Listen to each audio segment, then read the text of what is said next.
जब दाऊद अपने महल में रहने लगा तो उसने नबी नातान से कहा, देखिए, मैं तो देवदार के महल में रहता हूं, किंतु प्रभु के विधान की मंजूषा तंबू में रखी रहती है।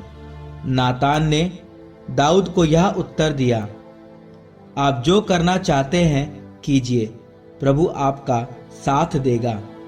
उसी रात प्रभु की वाणी नातान को यह कहते हुए सुनाई पड़ी, मेरे सेवक दाऊद के पास जाकर कहो, प्रभु यह कहता है, तुम मेरे लिए मंदिर नहीं बनवाओगे।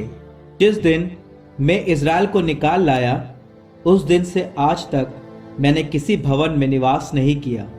मैं एक तंबू से दूसरे तंबू, एक निवास से दूसरे निवास जाता रहा, जब तक मैं समस्त इज़राइल के साथ भ्रमण करता रहा।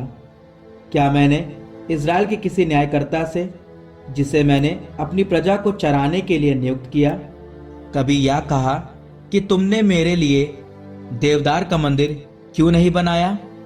इसलिए मेरे सेवक दाऊद से यह कहो, विश्वमंडल का प्रभु कहता है, तुम भेड़े चराया करते थे और मैंने तुम्हें चरागाह से बुलाकर अपनी प्रजा इज़राइल का शासक बनाया। मैंने तुम्हारे सब कार्यों में तुम्हारा साथ दिया और तुम्हारे सामने तुम्हारे सब शत्रुओं का सर्वनाश कर दिया।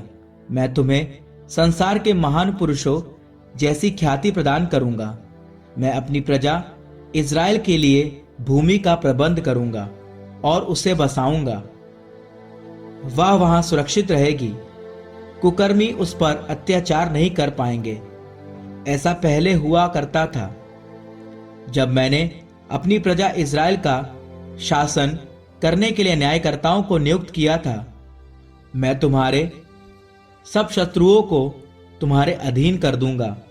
मैंने तुम पर प्रकट किया कि प्रभु तुम्हारे लिए एक घर बनवाएगा। जब तुम्हारे दिन पूरे हो जाएंगे और तुम अपने पूर्वजों से जा मिलोगे, तो मैं तुम्हारे पुत्रों में एक को तुम्हारा उत्तराधिकारी बनाऊंगा और उसका राज्य बनाए रखूंगा। वही मेरे लिए मंदिर बनवाएगा और मैं उसका सिंहासन सदा के लिए सुदृढ़ बना दूंगा।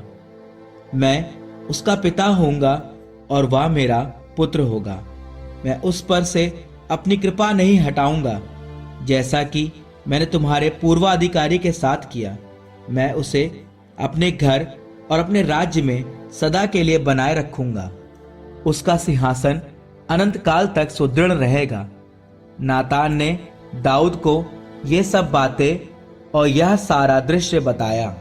इसके बाद राजा दाऊद ने प्रभु के सामने बैठकर कहा, प्रभु ईश्वर, मैं क्या हूँ और मेरा वंश क्या है, जो तू मुझे यहाँ तक लाया है? ईश्वर, यह तेरी दृष्टि में पर्याप्त नहीं हुआ। तू अपने सेवक के वंश के सुदूर भविष्य की प्रतिज्ञा करता है। प्रभु ईश्वर, तूने मुझे महान मनुष्य माना है। अपने दास को इस प्रकार सम्मानित करने के बाद दाऊद तुझसे और क्या कहे? तू अपने दास को जानता ही है। प्रभु, अपने इस दास के लिए और अपनी इच्छा के अनुसार तूने यह महान कार्य संपन्न किया और अपनी महिमा प्रकट की है। प्रभु, तेरे समान कोई नहीं और तेरे सिवा कोई नहीं, जैसा कि हमने अपने कानों से सुना है। क्या तेरी प्रजा इज़राइल के समान कोई राष्ट्र है? ईश्वर उसे छुड़ाने गया, जिससे वह उसे अपनी प्रजा बनाए।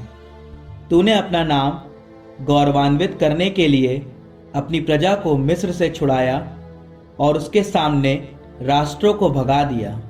तूने अपनी प्रजा इज़राइल को चुन लिया, जिससे वह सदा के लिए तेरी प्रजा हो और तू प्रभु उसका अपना ईश्वर। प्रभु, तूने अपने सेवक और उसके वंश के विषय में जो वचन दिया है, अब उसे सदा के लिए बनाए रख और अपनी प्रतिज्ञा पूरी कर। तब तेरा नाम सदा के लिए महान होगा और लोग यह कहेंगे, विश्वमंडल का प्रभु ईश्वर इज़राइल का ईश्वर है। वह इज़राइल का ईश्वर है और तेरे सेवक दाऊद का वंश तेरे सामने सुदृढ़ रहेगा। मेरे ईश्वर, तूने अपने दास पर प्रकट किया कि तू मेरा वंश बनाए रखेगा, इसलिए तेरे सेवक को तुझसे यह प्रार्थना करने का साहस हुआ। प्रभु, तू ही ईश्वर है। तूने अपने सेवक से कल्याण की यह प्रतिज्ञा की है।